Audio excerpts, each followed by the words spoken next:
Bonjour les amis, connaissez-vous Mikhail, champion du monde en 1960 à seulement 23 ans en battant Botvinnik et multiple champion du RSS.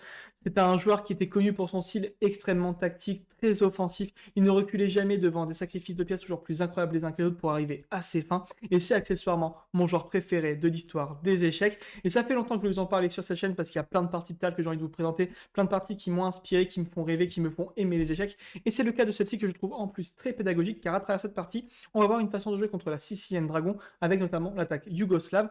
C'est une partie qui s'est jouée en 1969. Tal était alors opposé à Sviridov lors d'une simultanée et il a envoyé le premier coup E4. C5 a été répondu par Sviridov. Cavalier F3, on veut ouvrir la sicilienne. D6, D4, puis on prend, puis cavalier prend. Et là, c'est un grand boulevard. On pourrait jouer par exemple cavalier F6, cavalier C3, puis A6 pour avoir une nage d'or. On peut jouer des systèmes avec une dragon avec G6. On a plein de systèmes possibles. Et c'est cavalier F6 qui va d'abord être choisi par Sviridov. Cavalier C3, on vient protéger le pion qui était attaqué. Puis G6, on est maintenant dans une sicilienne dragon. Fou E3, on vient développer tranquillement la pièce. Fou G7, on met le fou en fianchetto. Et F3 symbolise l'attaque yougoslave. En fait, en jouant F3, Tal indique à son adversaire qu'il va vouloir jouer Dame D2, grand roc, et envoyer du G4, du H4, et lancer vite l'attaque sur le roc adverse. D'autant plus qu'avec le fianchetto, on va directement pouvoir avoir une zone de contact plus rapprochée après l'avancée du pion en H4 et en H5, et donc potentiellement avoir une attaque très très puissante.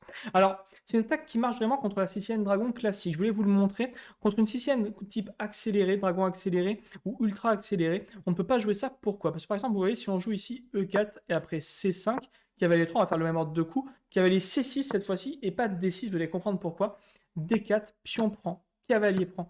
G6, vous voyez que D6 n'a jamais été joué. Et donc, on a finalement presque un temps de plus avec le noir. En tout cas, on n'a pas perdu de temps à jouer D6. Et donc, après un ordre de coups à peu près similaire, fou E3, disons fou G7, cavalier C3, cavalier F6, F3 qui symbolise l'attaque yougoslave, petit roc. Et bien dans ce cas-là, après Dame D2, on aurait maintenant D5 en un coup qui permettrait en fait au noir d'égaliser. C'est donc une arme à utiliser essentiellement contre la Sicilienne Dragon classique, pas la Dragon accélérée. C'est d'ailleurs pour ça que beaucoup de gens jouent aussi la Sicilienne Dragon accélérée pour pas se taper l'attaque yougoslave. Cette petite digression est en fait, on peut continuer à regarder la partie. Il y a eu cavalier C6 ensuite de jouer, Dame D2. Donc vous voyez, là maintenant, on ne peut pas vraiment jouer D5 parce qu'il n'y a pas encore eu petit roc. Donc vous voyez que l'ordre de coup marche cette fois-ci pour Tal. Fou D7, on se développe. Grand roc qui est joué. Dame A5, il y a eu roi B1 joué de la part de Tal. L'idée, c'est que simplement, on sort déjà de cet alignement là, avec cette colonne qui est ouverte et sur laquelle on pourrait avoir une tour qui viendrait en C8. Et puis on vient se mobiliser pour protéger les pions éventuellement. En tout cas, le roi est nettement mieux placé en B1. Et puis, c'est un coup relativement commun dans les Siciliennes de roc opposé généralement. D'ailleurs, vous le voyez, tour C8 qui est joué.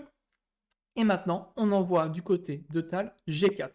Très très symptomatique de l'attaque yougoslave. On a joué F3 pour envoyer G4. On veut ensuite H4 et pourquoi pas G5, H5. Et en tout cas, on veut clairement aller à l'assaut du futur petit roc adverse. H6 va être joué, mais H4 en réponse instantanément. Et vous le voyez, ça commence déjà à être assez désagréable pour les noirs qui manquent d'espace et qui en plus au niveau du contre-jeu n'ont pas encore réussi vraiment à lancer quand à eux une attaque sur le grand roc adverse. D'ailleurs, c'est ce qui va être fait ici par A6. L'idée de A6, c'est assez simple, c'est une idée assez commune dans toutes les Siciliennes dans la mesure où la colonne C s'est ouverte. On a généralement une attaque de minorité comme ça avec les pions A et B contre les pions A, B, C de l'autre côté. Et donc on veut jouer A6, B5 et pouvoir envoyer finalement nous aussi les pions sur l'aile dame, en plus en jouissant d'une jolie colonne ouverte sur la colonne C. E2 va être joué par Tal. Alors on se développe, on finit le développement. Maintenant les tours sont en liaison et puis on prépare juste en fait le fait de pouvoir pousser maintenant en G5. Cavalier E5 va être joué. Alors il fallait simplement soulager plutôt la pression. En fait du côté de Sviridov, il fallait plutôt partir vers du cavalier prend D4 et admettons après fou prend D4, jouer du fou E6 et là ça reste plus agréable au blanc, mais c'est pas aussi net que ce que vous allez avoir dans les autres variantes. Là, ici, on crée un petit peu de jeu quand même avec quelques menaces. On pourrait menacer du tour prend, puis ensuite on pourrait avoir du dame prend à 2. En tout cas, il y a au moins un petit peu plus de contre-jeu pour les noirs, mais c'est pas ce qui va être choisi dans cette position. En fait, cavalier E5 va être joué. Alors là, l'ordinateur, a posteriori, aime beaucoup les idées avec cavalier B3 pour gagner un temps et chasser la dame. Vous allez voir que Tal, lui, chasser la dame, il n'a absolument rien à faire. Non, non, il va jouer l'autre coup très naturel qui est aussi un top coup, c'est G5. Il va au bout de son idée, il a joué F3 pour jouer G4, puis H4, puis G5, et donc il va au bout des choses, et après H prend. Le bon coup ici était plutôt cavalier H5. il fallait fermer la porte. Et ensuite, bon, c'était compliqué parce qu'il y avait cavalier B3.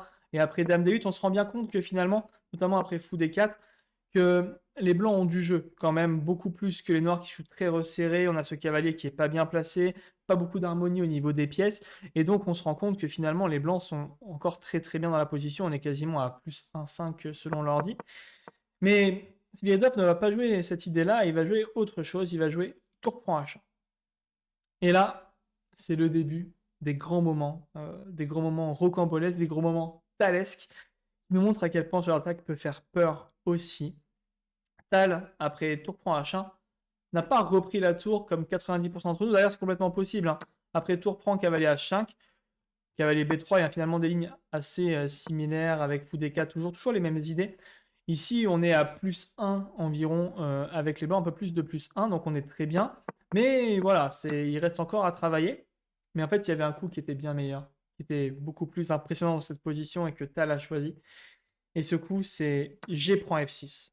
On a laissé la tour et on vient simplement maintenant récupérer le cavalier. Alors ici, la bonne idée était super dure, je vais vous la montrer.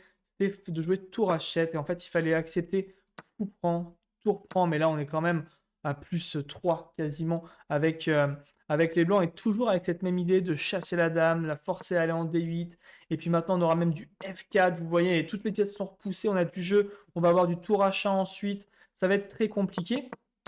Mais Sviridov, lui, il a joué finalement le coup humain quelque part, le coup peut-être qui était clairement le pire, hein, mais comment lui en vouloir? Ici, il a fait tour prend D1. Sur tour prend D1, Tal a simplement joué cavalier prend D1, et là on se dit, bon finalement, bah, les noirs ça va, parce qu'il y a dame prend dame, c'est la partie, et on va réussir à changer toutes les pièces, il va y avoir fou reprend, et ok, on va être plutôt bien maintenant. Là, après fou prend D2, bah, c'est la fête, hein. On aurait fou prend F6, et ce sera incroyable, ce sera un net avantage pour les noirs. Mais après, ce dame prend D2, c'est pas ce qui va être choisi, les amis. Ici, Tal va faire du Tal et va jouer un coup absolument incroyable qui va signer l'abandon de la partie. Et ce coup, c'est pion prend G7. Magnifique. Alors l'idée, c'est quoi? Évidemment, déjà, bon, la dame, elle ne peut juste rien bouffer. Tout est protégé, en fait. C'est assez incroyable, d'ailleurs. Tout se protège mutuellement. Et puis surtout, après la prise, on menace simplement G8, dame, échec et mat. Et on se rend compte que Tal a sacrifié une tour, une deuxième, puis la dame, mais il avait tout calculé, il avait vu qu'il allait pouvoir aller mater derrière. Alors par exemple ici, une variante illustrative, la meilleure variante, ce serait en recours de jouer fou E6 pour se faire une case de sortie, mais G8 dame quand même, et après roi D7, on va simplement faire dame prend C8, roi prend C8, et après fou prend D2. Vous voyez que là, on aurait une position absolument incroyable, et ça signe juste la fin de la partie. Je ne sais plus d'ailleurs si elle s'est arrêtée ici ou directement après pion prend G7. Je crois que c'est arrêté à pion prend G7, mais dans tous les cas, vous avez maintenant visuellement l'image de ce que ça aurait pu donner. Et en fait, il n'y avait juste pas de bonne réponse. Après dame prend D2, qui est la dernière gaffe. Après F prend, il n'y a aucun moyen de défendre. Vraiment aucun. Là, ici, on pourrait aussi jouer dame prend C2, mais qui ne sert à rien parce qu'on donne juste la dame. Cavalier prend C2. Et derrière, bon, comment dire quoi? C'est impossible. Ou A4 qui était proposé pour réussir à regagner quelque chose. Mais j'ai 8 dames, roi D7, et c'est juste abandon, il n'y a absolument plus rien à faire pour les noirs. J'espère les amis que cette vidéo vous aura plu. C'est maintenant que je vais vous présenter des parties comme ça de bons joueurs préférés sur la chaîne, avec un format assez court, hein, vous le voyez. Je ne vais pas dans trop de digressions, de toute façon, soyons honnêtes, je ne suis pas grand maître, je n'ai pas le niveau pour faire plein de digressions. Je n'ai pas la prétention de pouvoir le faire, donc je ne vais pas m'inventer de live là-dessus. Simplement, je vous partage un moment d'échec que j'aime, que j'apprécie, avec une partie que je trouve extrêmement intéressante. Et puis, vous avez comme ça la possibilité de jouer vous-même l'attaque yougoslave. En tout cas, vous avez maintenant cette idée contre la Sicilienne Dragon que je vous invite à essayer parce que je vous assure que pour en avoir joué quelques-unes, ça peut faire très très mal.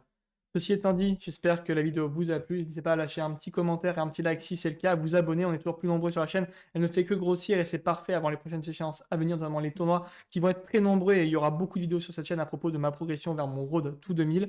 Et puis écoutez, sur ce, je vous souhaite une très bonne journée et je vous dis à bientôt aux jours de l'échiquier. Salut!